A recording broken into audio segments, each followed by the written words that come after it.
This is a talk given to us by Tommy Mckearney on the health and legacy of James Connolly. Just make sure that everybody has their phones turned off or turned to silence. We'll have an option for question and answers at the end as well with Tommy. The lecture in itself should take about an hour. Ourselves with the society, we have a couple of magazines for sale here, and we also have our petition for One Ireland, One Vote. We're trying to get 100,000 signatures to push forward for an all-Ireland referendum that ignores partition and looks at the island for the 32 county basis. We also have some original artwork here from Tommy Mckearney. All of the proceeds from this art with James Connolly, postcards and posters will be going towards a plaque dedicated to James Connolly in Charlemont in Dublin as well. So if anyone's got a few bob to spare at the end, please, this is a good cause as well to help out with, okay? So I'll leave you with Tommy Mckearney anyway. Thank you very much, okay?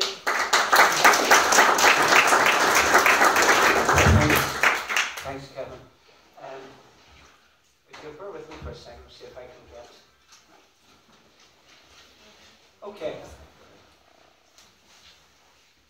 From the outside, I'd like to thank Kevin and the Sean Houston Society for inviting me to give this talk and for arranging this very fine facility.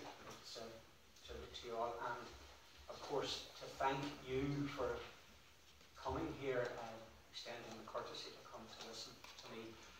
We're talking, and I'm going to talk here about Connolly and his legacy. And I'm using the word legacy deliberately because what I don't intend to do is to dwell unduly or in any great length on the last days of Connolly's life.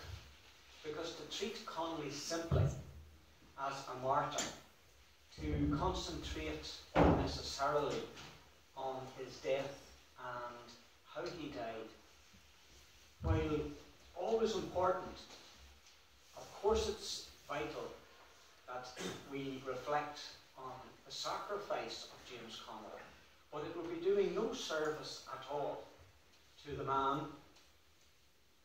to ignore the other and vital aspects of his contribution. It would be to undermine and to undervalue the memory, the permanency of his memory and the value of his memory, and it would be completely to dismiss almost the essence of his life if we were to simply look on him as a martyr, concentrate to the exclusion of all else on the last days of his life. Because that would imply, and this is where I would have grave exception to doing so, it would imply, if we were to concentrate purely on the last days, on the week of the rising, it would imply that that had reached its conclusion, that nothing else or little else remains to be done.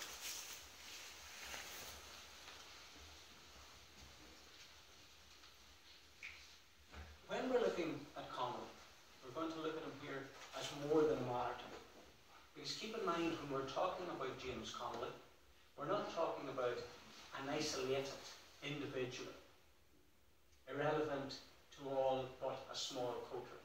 Let's keep in mind that all of the signatories, the other 6 signatories of the proclamation, all of them were supportive of the Dublin lockout, supportive of the Irish Transport and General Workers Union. Now that was not a view universally shared by the Sinn Féin movement.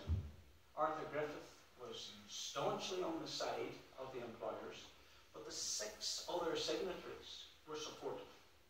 So Connolly's contribution was not something isolated or confined to James Connolly, the socialist. Connolly's aspirations, while maybe not as specifically articulated by the other signatories, but it was something that resonated with them. So we're talking about a considerable momentum, personified and articulated, certainly, by James Connolly. Connolly, the message, his interpretation of society, his understanding of Ireland was particularly pertinent through his lifetime, but let's say that it remains incredibly important and pertinent to this very day. Because if we look at this partition was first mooted, and partition didn't come about spontaneously in 1920. Partition was talked about, partition was planned for long before the First World War. And when he talked of the division of this island, such a scheme, he was talking about partition, he was talking about the creation of two jurisdictions. The betrayal of the national democracy of industrial Ulster would mean a carnival of reaction both north and south, would set back the wheels of progress, would destroy the oncoming unity of the Irish labour movement, and paralyse all advanced movements while it lasted. Now we're looking here 99 years after Connolly was shot dead in this town. Does that ring a bell at all? The reaction, the carnival of reaction, and that is not the only message Connolly left us with. But if ever there was a prescient analysis of what will emerge from the partitioning of this island, I think that sums it up incredibly well. And I'll use that as part of the theme when we're talking about Connolly. Now, since we're talking about Connolly, I will deal with the key moments through his life, but this is not a history of James Connolly.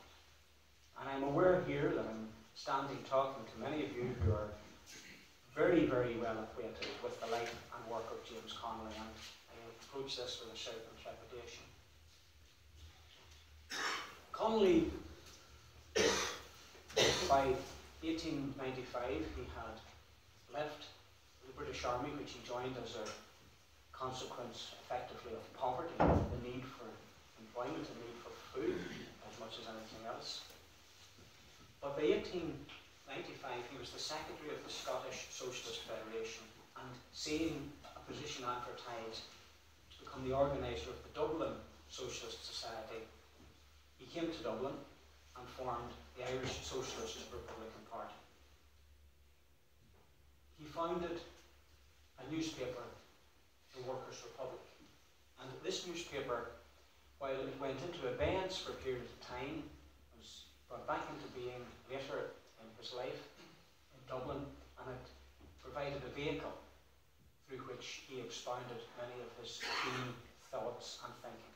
It became a very important and useful vehicle to promote the concepts that Connolly was promoting.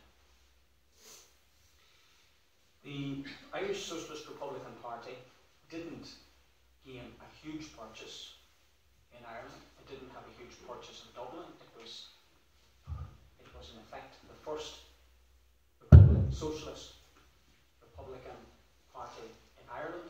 It was small, and at one stage it was ridden with dissent over the continuation of the newspaper. And the dispute led to Connolly having a rift with the party, and partly because of that, partly because of poverty, he immigrated to the States. And it was in the States that he became an organiser for the Socialist Party. He became an organiser with the industrial workers of the world, sometimes referred to as the Robberies. And while he was there, he formed the Socialist Federation, aimed largely at the Irish workers in the United States. In 1910, he returned to Ireland from the United States. In 1911, he was made the Belfast organiser of Irish Transport and General Workers Union. In 1913, he moved to Dublin to assist Larkin and the organisational committee of the Irish Transport and General Workers Union with the Great Strike, the General Strike, the lockout here in Dublin City. He bitterly opposed participating in World War I. We'll come back over this in time. And as we know, in 1916, he led the resistance. He was in charge of the Dublin garrisons. He was in charge of the military operations of the Republican insurrection in Dublin, and was executed. Connolly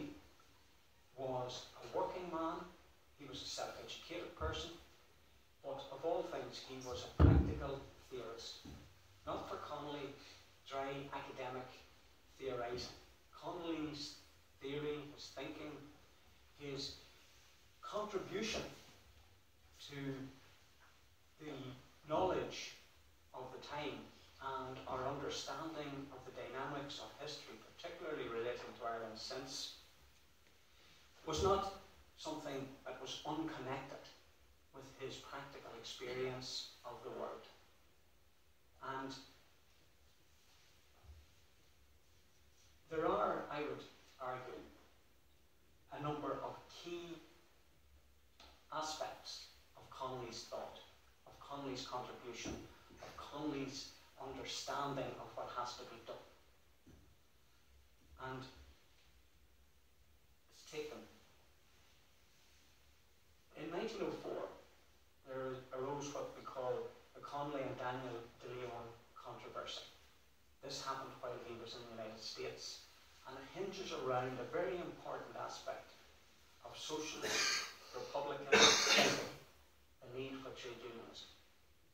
By 1910, he produced what is still regarded as one of the crucial works in terms of an understanding of socialism and republicanism on this island, Labour in Irish history, where he places the different class struggles that have existed throughout time on this island and puts working people at the centre of the struggle in Ireland for centuries. Again, in 1910, he produced a series of articles in a dispute with her father, Keane, Labour, nationality and religion, where Connolly examined and stood up for socialism against an attack by what was regarded as one of the, not only a theologian, but a learned theologian from the Society of Jesus, a Jesuit. In 1911, there was the dispute between Connolly and William Walker, crucial to our understanding of socialism and republicanism and sovereignty on this island. And finally, his participation in the insurrection, the rising in 1916, and his reasoning and reasons for doing so. I believe that while we could, and it would be a valuable lesson to spend considerable time going through the works of Connolly, to read copious amounts of Connolly's works, but we have a limited amount of time here, so I want to summarise as best I can in the time available. To put a background to Connolly and his thought, we have to, I would suggest, we have to look at socialism as it was understood, as it was being promoted, as it was being processed in the early 20th century, when Connolly made most of his contribution. Connolly and his thoughts, Connolly did not arrive at his worldview by accident. It didn't arrive spontaneously. Connolly himself was only too happy to admit through his talks, through his lectures, through his writing, that he drew his inspiration from the great thinkers of the socialist movement before his time and at his time. And all this time, socialism was dominated by what we would call the Second International, organised by the workers' parties, the social democratic parties of the time. Principal among them at the time was the German Social Democratic Party, the great SPD of Germany, under the inspiration of the Leibniz, Wilhelm Leibniz. Among their key principles was one that worker would never fight worker again, that there would no longer be workers' support from the social democratic parties. And let me say this, that when we're talking of social democratic parties, we're not talking of contemporary social democrats. It was a term then used for socialists. That key to their thinking was that they would not engage in an imperial war, that worker would not kill worker on behalf of imperialists or capitalists, that instead, if need be, that a civil war before they would fight worker against worker. And that becomes crucially important to Connolly's analysis of the world, particularly when World War I breaks out. There was also something, while there was an international, socialists viewed themselves as part of a class that was international rather than first defining themselves as ethnic. They defined themselves as workers and part of the workers' movement, have endeavoured, because of, if you like, the state of technology at the time, the great thinkers of world socialism in Germany, in Russia, Italy, France, because quite simply they spoke a different language, because quite simply we didn't have televisions, we didn't have telephones, all of that. There were some subtle differences, obviously, between the thinking of the continental European socialists and the thinking of the English-speaking socialists that James Connolly himself would have understood, would have been part of.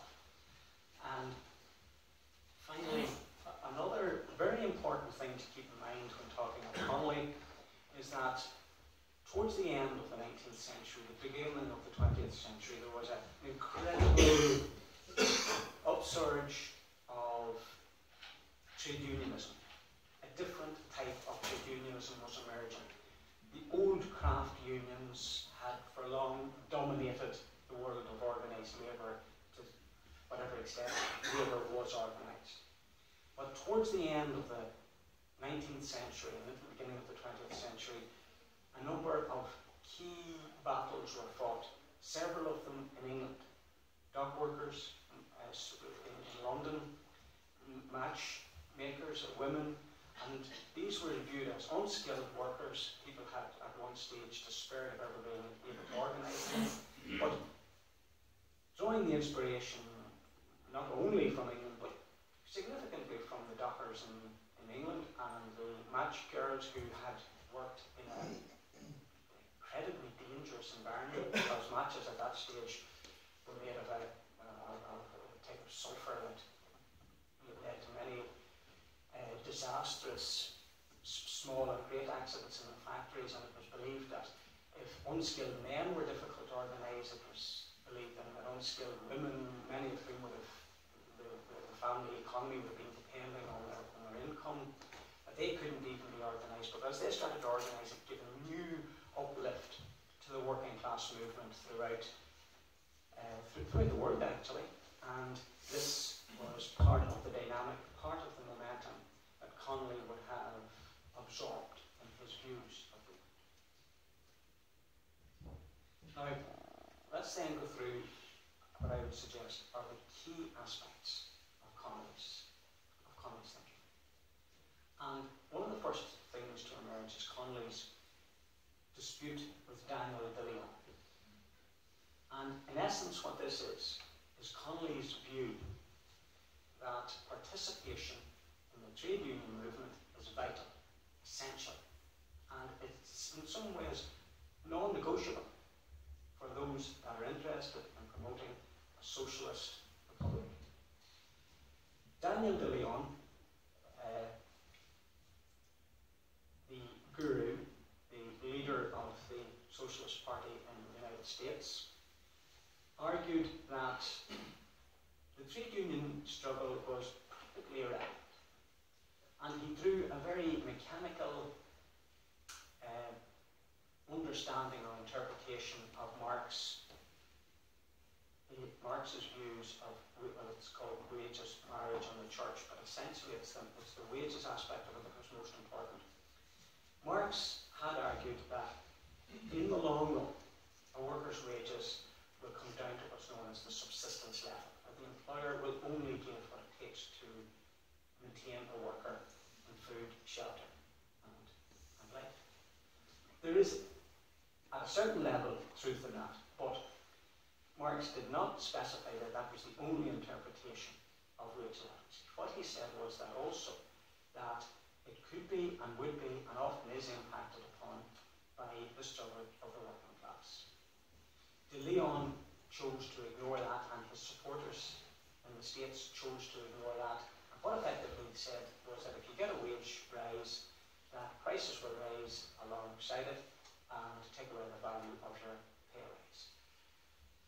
Connolly disputed this, and what he effectively was saying is it's not just that, but the fact is that key to the building of the mass movement necessary to bring about a socialist state, a socialist republic, is the struggle at the cold face, on the shop floor, the day-to-day struggle for living conditions by the working people as they battle with the system, and their first contact with the reality of class division in their society is through a trade union movement. To set aside that and to say it'll all be okay when we bring about the revolution is actually either postpone the revolution, to postpone the change, or to send it out of happening. Now, De Leon controlled the Socialist Party medium, he controlled the party, he controlled their newspapers, and effectively Connolly was unable to make his views heard, but his contribution in many cases actually was published in Britain rather than the United States, which meant that it had little enough impact on the wider debate in the United States. We could suggest that at this stage that certainly De Leon's position has not certainly advanced the cause of the working class in the United States, but key to this is the fact that what Connolly was saying, it's the crucial importance of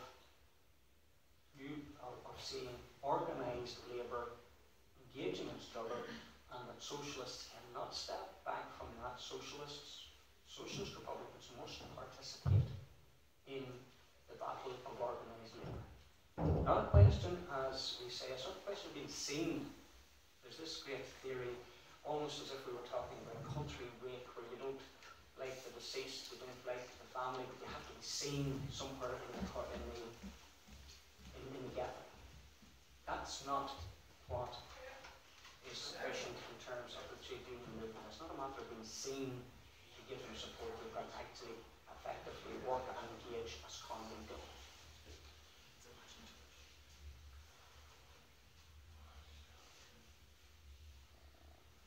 We then come to his great written work, Labour in Irish History. Do you have a few seats here, I think, so if you want to take a seat. There had been, and keep in mind when this was being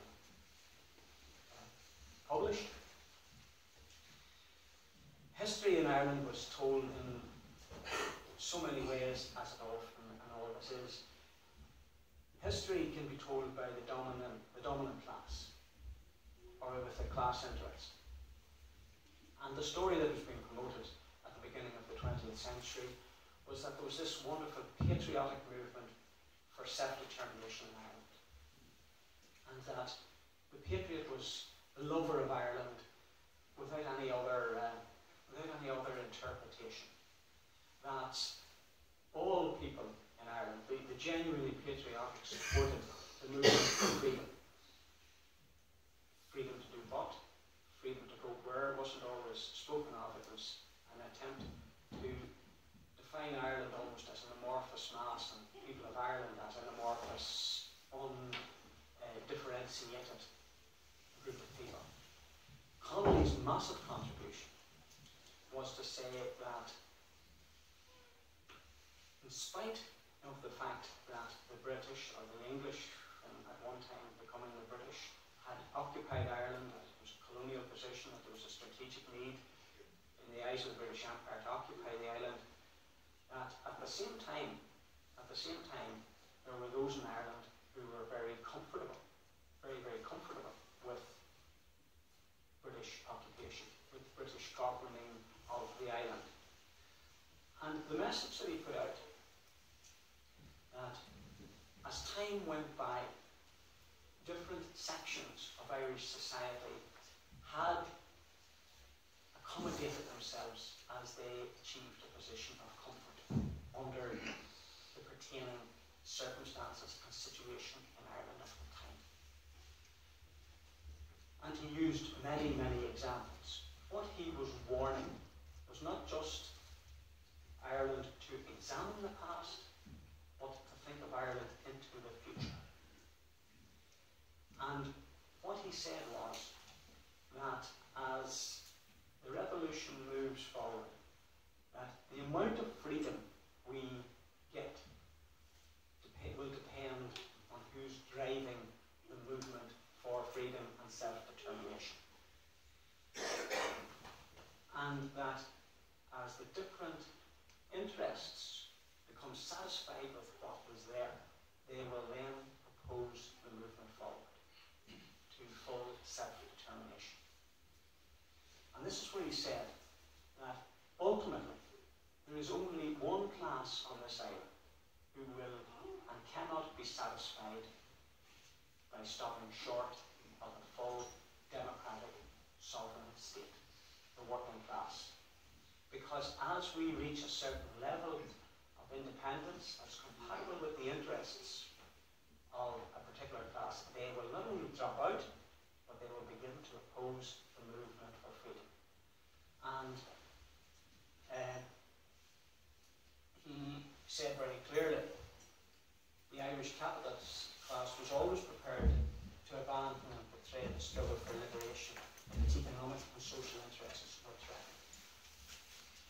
And as we look through history, and I have drawn up a list here at the bottom, effectively saying, stop the revolution, we want to get out.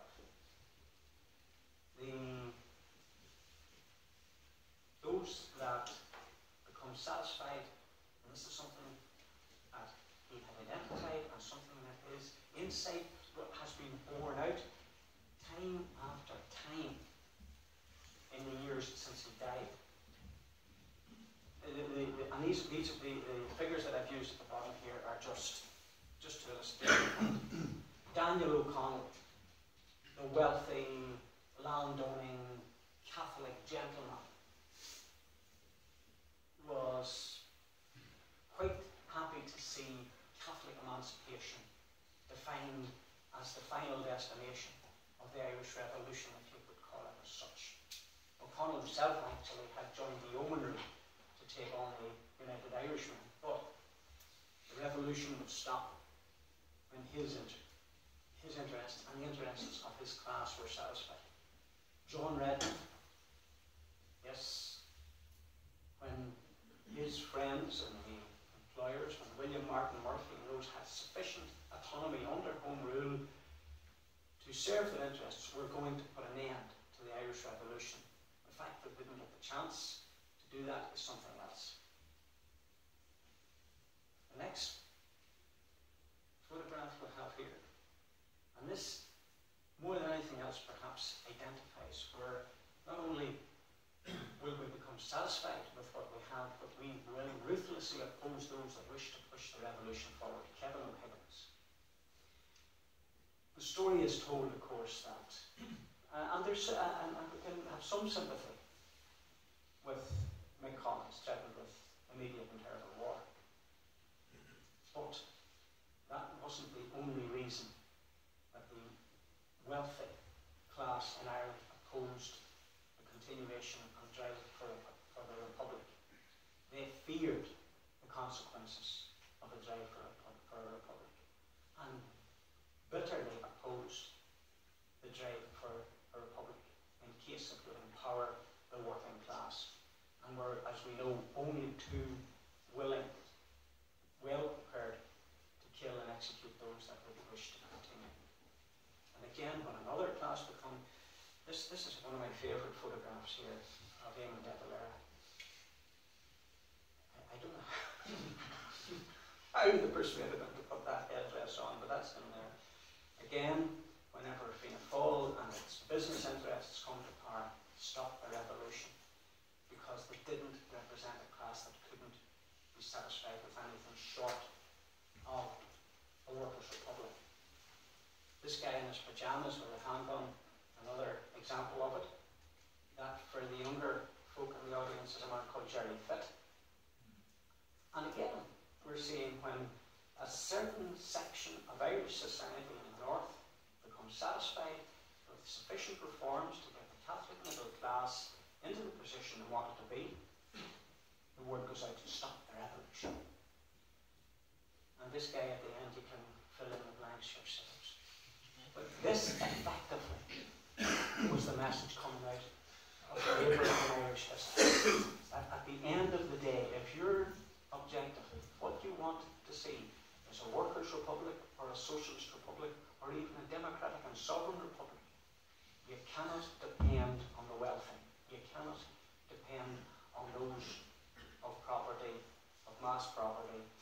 As Henry McCracken said, the rich will always betray the poor, the wealthy will always betray the republic, because it's not ultimately in their interest. There is only one section of society that will carry the struggle to the end, the working class. Are they doing it at the moment? Maybe not. But theoretically and in practice, that's what needs to be understood in talking about Connolly and religion. And I didn't get this guy at the bottom to pose for me, I just took it off the internet. Connolly took a somewhat different view of religion to classical Leninists. But Connolly was a very pragmatic thinker. He understood his time and he understood Ireland of the time. And what Connolly said, even in his debates with De Leon, we shouldn't necessarily make religion the key stuff. Lenin actually said pretty much the same. Lenin's party, of course, said that religion is not a matter of conscience within the party, but beyond it, it is. But the thing about Connolly was that, unlike other elements in the national revolution of the time, Connolly was always willing and prepared to challenge the church. And he did so in spectacular fashion after Father O'Kane issued his Lenten address in Gardiner Street here in Dublin, criticising the idea of socialism, a redistribution of wealth. And Connolly's attack on or refuting of the theory and the preaching of Kane was of a fashion that was understood by the people,